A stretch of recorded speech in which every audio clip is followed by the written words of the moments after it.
Face it, Jack, you can't even hold a sword. What the fuck is a sword? I could give you a demonstration, but first, what's your favorite hand? Well, my left. Great.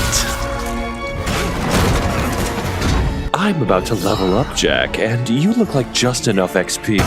We all know about Vex at this point, the overzealous dolphin with more glaze than an apple fritter.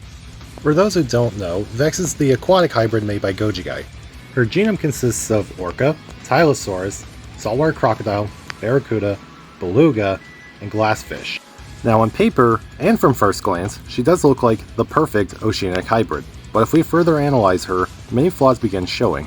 Let's start with her fins and flippers. Glassfish adds transparency to make them invisible. When it comes down to how glassfish fins work, they're only transparent due to how thin they are.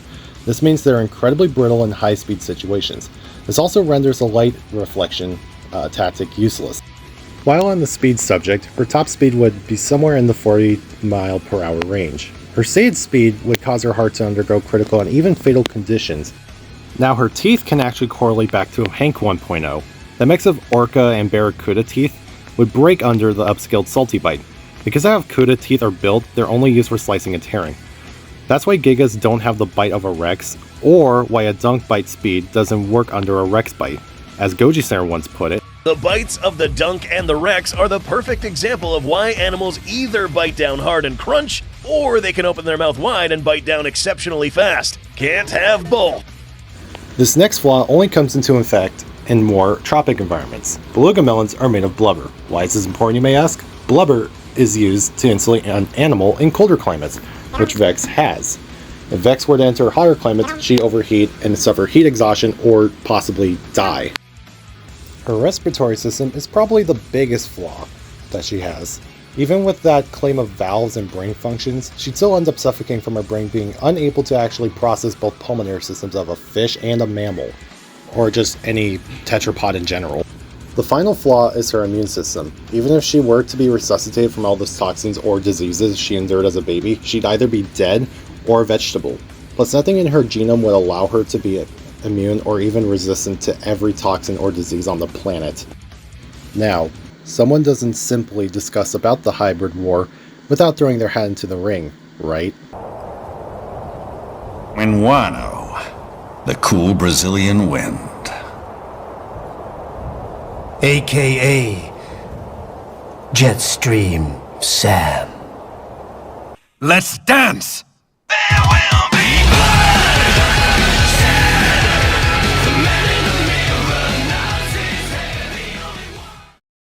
Meet Minano. Originally he was made to fight Vex, but due to a certain somebody chickening out, he has since been chilling in the Amazon basin. Something you may ask is, what sets Minano apart from the rest? That, dear viewer, is his build. Something I realized was that Vex can only be defeated by beating her at her own game. Something I noticed other Genesis hadn't tried yet. Now you might be wondering, how did I achieve such a task? Well, this was done with the help of 15 different contributors. Making a return from Vex's genome is the Tylosaurus. Tylosaurus was used as Minwano's base for its streamlined build. Minwano's second contributor is the Sailfish. This was added for its collapsible dorsal fin so it can obtain high speeds. Minwano's third contributor was the short-fin mako shark. It was added for its dermal denticles and its fins, which can maintain a high cruise speed. Thanks to the short-fin mako, one of the denticles was modified from the sailfish to form a sharp blade at the end of the snout. This comes in handy for slicing up opponents.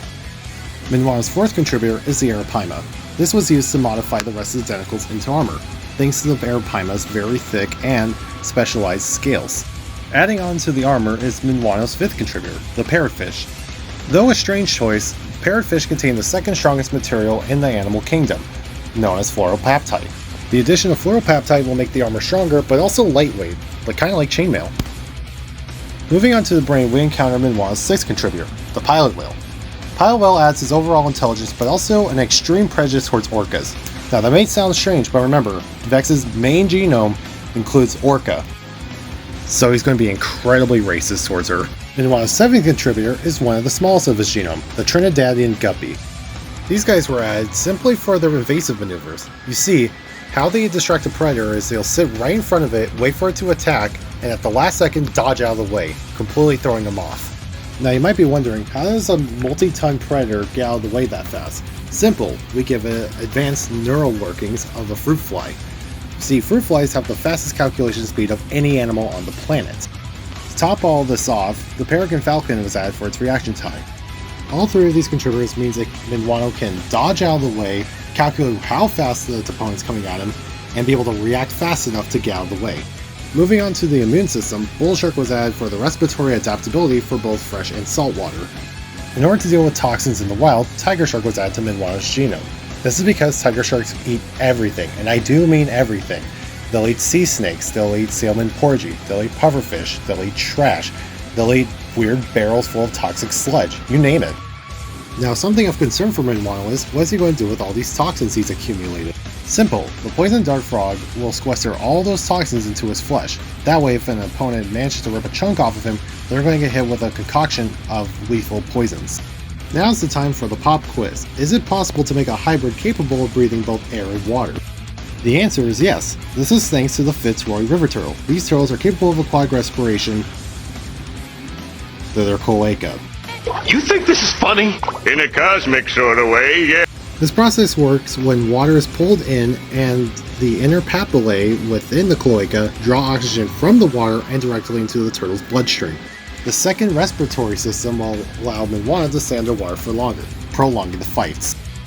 The final two contributors work in tandem together, the salmon porgy and the blue tang.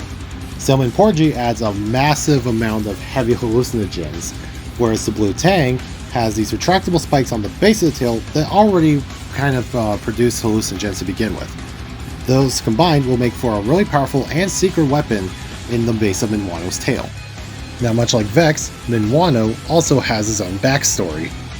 Back in the 80s, Minano was dumped off into the Amazon when he was a pup, allowing him to grow and learn on his own.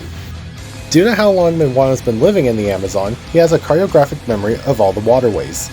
This means he knows all the best places to find food, avoid unnecessary conflict, and possibly even find the best places to fight another opponent. Now, am I just going to say that he doesn't have extensive combat knowledge? No, he's a smart animal. He would have dealt with his fair share of predators and other creatures along the Amazon and even along the shallower seas of the coast. What I'm not going to do is go around glazing Minano and just flat out say that he's completely. However, what I am going to say is, if you want to fight Minano, go right ahead. It's completely up to you. Hell, I'll even help you evaluate the fight with your hybrid and this cool Brazilian dude. Anyways, thank you for watching, and please comment and subscribe if I should make some more videos like these. I really love making hybrids. Until next time, bye-bye for now.